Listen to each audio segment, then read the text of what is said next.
Mais de 72% dos brasileiros não gostam do seu trabalho. Você está dando o seu melhor, fica até tarde na empresa trabalhando, mas o seu chefe não reconhece o seu valor? Eu tenho uma solução para você. Que tal trabalhar para você mesmo? Receber uma grana que reflete o seu esforço. Então corre aqui no primeiro link da descrição e dê o primeiro passo.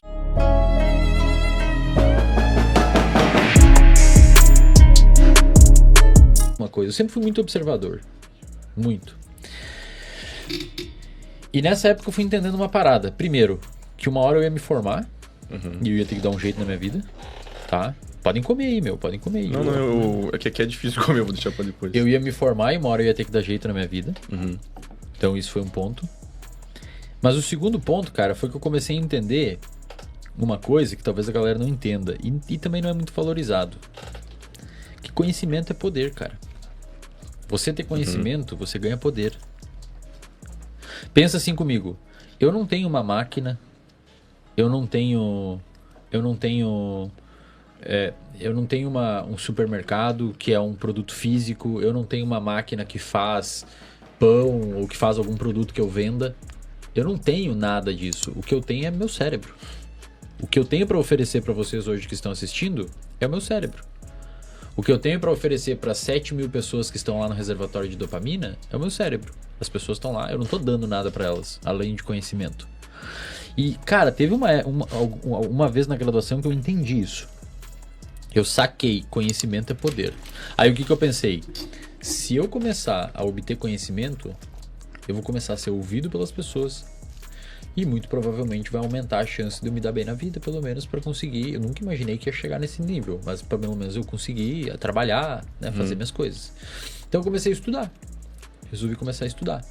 E aí eu comecei a estudar e comecei a apresentar. Eu lembro que eu apresentei um trabalho para um professor que, cara, foi... Aquele trabalho foi aquela apresentação, para você que está me ouvindo, eu peço que você preste atenção nesse momento, porque isso pode reverberar em algum evento que tenha acontecido recentemente na sua vida, ou que provavelmente vai acontecer. Eu não estou dizendo que talvez, eu estou dizendo que provavelmente vai acontecer, porque merdas acontecem. Aquele evento, aquele trabalho que eu apresentei, poderia reverberar na não existência do Wesley que vocês conhecem hoje. Por quê? Porque era um trabalho que tinha que apresentar sobre um capítulo do DSM, que é o Manual Diagnóstico Estatístico em Transtornos Mentais. E era um capítulo que eu tinha que apresentar sobre transtorno do pânico, que é um tipo de transtorno de ansiedade. E, cara, eu nunca consegui falar em público. Eu nunca consegui conversar. Pra você ter noção, eu não conseguia perguntar na aula. Eu não conseguia levantar a mão e fazer uma pergunta pro professor. É sério, velho. Porque eu tinha medo que a pergunta ia ser ruim, que as pessoas iam dar risada, que o professor não ia entender.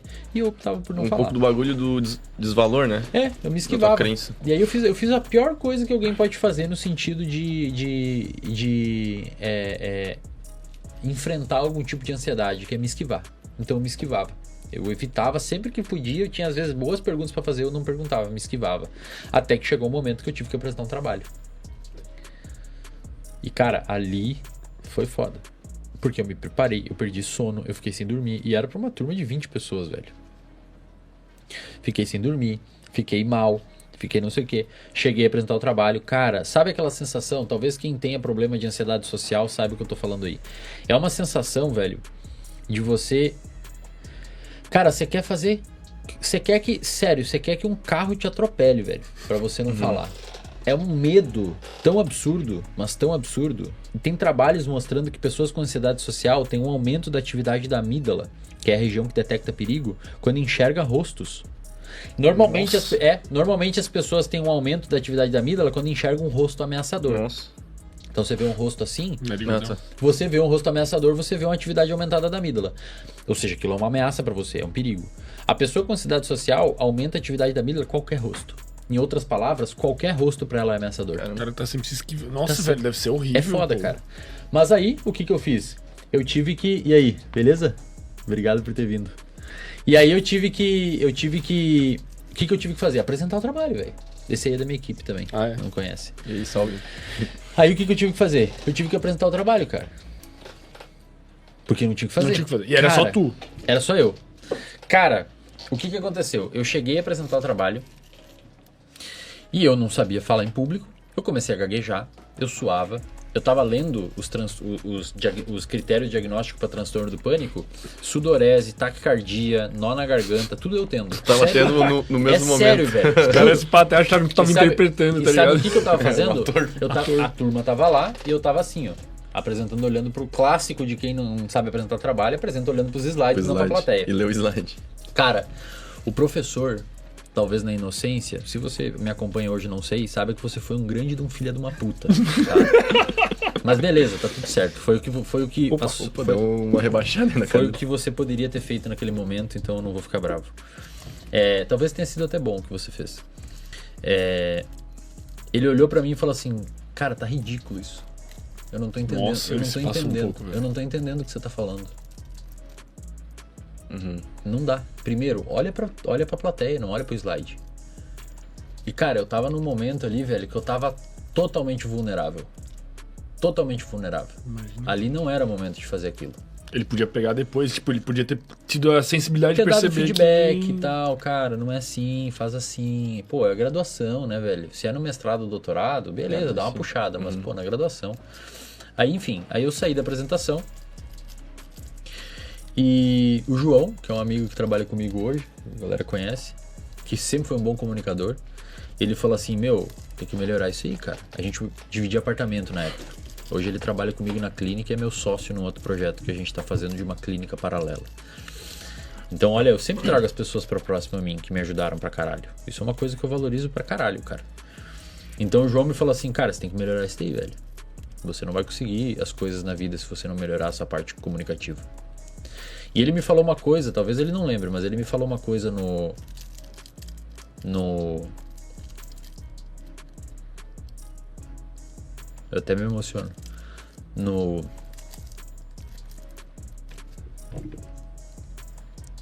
Na parada de ônibus, ele falou assim: cara,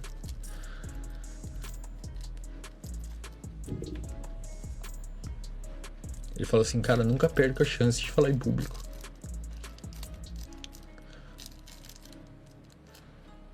Ele falou: sempre que você puder, fala em público. Porque isso vai ser a melhor coisa que você pode fazer na sua vida. E, meu, aquilo ali entrou tanto na minha cabeça, mas tanto assim, velho, que eu falei: a partir de agora, sempre que eu tiver a oportunidade, eu vou falar. Não interessa. Não interessa se eu tiver medo. Pô, veio no momento certo, Não né? tô nem aí, cara. Eu fiquei na minha cabeça assim, velho, que... Então, obrigado aí, João. Ele sabe que eu sou muito grato.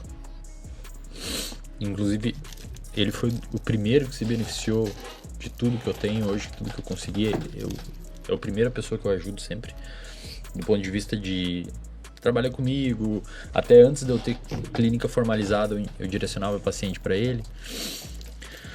E depois daquilo, cara, eu comecei a encarar falar em público como uma obrigação, sabe? E falar em público, eu digo em vários níveis. Lá dentro do reservatório de dopamina, tem um vídeo que eu coloquei lá de como falar em público e a importância disso, que eu conto essa história e explico como as pessoas começam a falar em público. E é em vários níveis, cara. Você tem que falar em público, tipo assim, quando você for ao mercado. Uhum. E se você tem um pouco de ansiedade social, meu, se você for ao mercado, Já é fala difícil, com o atendente, cara. Dá um bom dia. Dá um bom dia pro porteiro. Isso é um limiar que inicialmente pode não ser tão complicado, mas é importante você ir quebrando. Mano, mas é bizarro, tipo, te ver aqui, pensar que tem milhares de pessoas assistindo e depois vai ter milhões vendo e tu se expressa muito bem hoje. Cara, eu tu não sabia falar em público, cara. Mas É por é isso que eu bizarro, falo pras pô. pessoas. O seu comportamento, ele é moldável. Você consegue aprender determinadas coisas. E essa parte de falar em público foi uma coisa que eu falei assim: eu não vou mais passar por aquilo que eu passei. Eu não vou mais passar por aquilo que eu passei. Eu vou aprender a fazer isso. Eu vou começar. Aí sempre que surgiu, eu fui no DCE da universidade, que o pessoal não gostava muito de mim, mas tá bom. Não tinha uma fama muito boa no DCE. Aí o pessoal, eu falei assim: por favor, quando vir alguma empresa aqui chamar aluno de psicologia para fazer palestra voluntária, pode dar meu nome. E começou a pipocar. Então eu dei uma palestra numa empresa, dei palestra pra 20 pessoas, 5 pessoas, 8 pessoas, e eu comecei em todas, cara. Garganta trancando, quase tendo uma crise de pânico, ficava sem dormir uma semana, mas velho, eu ia em todas. Cara, Falou, eu vou fazer essa merda. pegou o teu ponto fraco Eu e... vou quebrar ele no meio, velho. Eu vou fazer essa bosta acontecer e eu não quero saber. Isso não existe pra mim. Eu não vou ficar nessa merda aqui de não conseguir conversar com a pessoa porque eu tenho medo de falar. E aí eu comecei. Eu lembro que eu fui dar uma palestra num lugar lá que tinha uma Coca-Cola lá, não sei se tem ainda. Que era uma fábrica lá que girava lá da Coca-Cola. E eles me chamaram pra dar palestra. E era pra galera chão de fábrica, sabe? Que tinha... Como? Galera chão de fábrica. Chão de fábrica. É, tipo, o cara que Tá, trabalha o na produção, peão. dirige o Sim, carrinho sim. e tal. E aí eu pensei, cara, eu fiquei extremamente nervoso, assim, velho. Com medo de falar merda, sabe? Fiquei muito nervoso. Eu fiquei uma semana sem dormir direito, cara, preparando o roteiro. Eu fui com a minha fala decorada do início ao final. 1 hora. Eu decorei toda ela. Travado, assim, muito ansioso. Depois eu dei uma palestra num negócio de eletricidade que tem lá, tipo a... O que é aqui? É Celeste aqui? Aqui é É Celeste. tipo isso, só que lá. Aí depois dei uma palestra numa fábrica de grãos, que tinha lá, numa empresa de grãos. Aí trabalhei num café, fazendo estágio, e tinha que fazer palestra para os colaboradores, que eram umas 10 pessoas. Cara, aonde tinha oportunidade, comecei a participar em aula. Então eu fiz uma meta na minha semana, de segunda a sexta, pelo menos 3 dias eu tinha que fazer pergunta. E participar da aula. E cara, aí comecei a sensibilizar. E aí, esses tempos, 3 anos atrás, eu voltei lá e dei uma palestra para todos os campos de todas as faculdades que eu depois de formado, sobre neurociência, e tinha umas 600, 700 pessoas.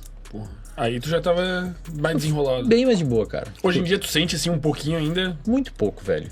Só qual foi a última situação que tu sentiu um pouco assim, que te intimidou? Cara, eu acho que foi... Aqui? Brincadeira. Eu acho que foi... Não sei, cara. Talvez no mestrado, quando eu entrei no mestrado, que no mestrado é você que dá aula, né? Os alunos que dão aula. E aí ali eu comecei a fazer uma coisa, cara, que foi dentro do ambiente profissional e acadêmico, eu comecei a obter evidências que iam contra a minha crença de desvalor e de insucesso e de fracasso. O que seriam essas evidências? Eu comecei a perceber que eu conseguia. E é isso que basicamente um psicólogo clínico faz com o paciente. Ele ajuda o paciente a perceber que aquela interpretação que ele tem do mundo é por vezes equivocadas e que não existe nada no mundo que justifique aquilo que ele está pensando dele. Então muitas vezes você se acha um merda, ou você se acha uma pessoa ruim, ou você acha que os outros são melhores, mas por vezes não tem nada que justifique aquilo. Então, o que eu comecei a perceber? Comecei a perceber, cara, eu consigo fazer essas coisas. Eu consigo falar, eu consigo articular, as pessoas me elogiam. Então, o que eu comecei a criar? Quase como se fosse um superpoder que no lado profissional eu tendo a me garantir. Mas aí quando as pessoas me elogiam, pô, cara, você é muito massa e tal. Cara, se foge do profissional, como muita gente faz no Instagram e tal, eu já fico um pouco assim, sabe? Falo, pô, não mereço isso, os caras estão viajando.